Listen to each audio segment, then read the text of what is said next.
شبیه از شبای قصه توی جنگلای انبوه، شاپرک راهشو گم کرد پشت ابرا اونور کوه. طفلکی ترسون و لرزون از هراس باد و بارون دنبال یه سرپناه بود با دو چشم خیس و گریون.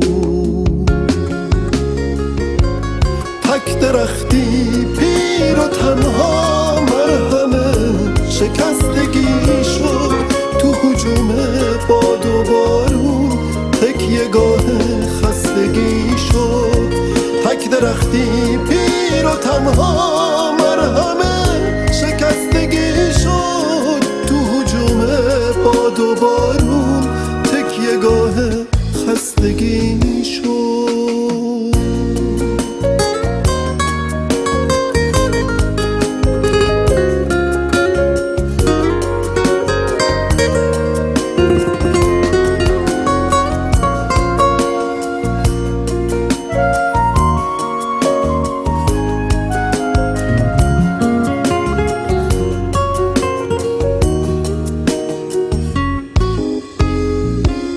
شاپرک خوشحال و خندون چشم به راه صبح فردا که دوباره پر میگیرم توی اوج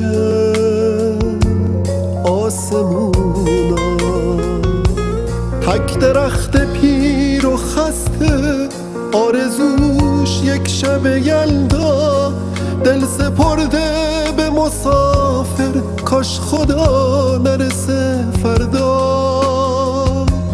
حرف دل بستن خدایا خیلی آسونه همیشه، اون که سوزونده دلا رو دل بریدن همیشه.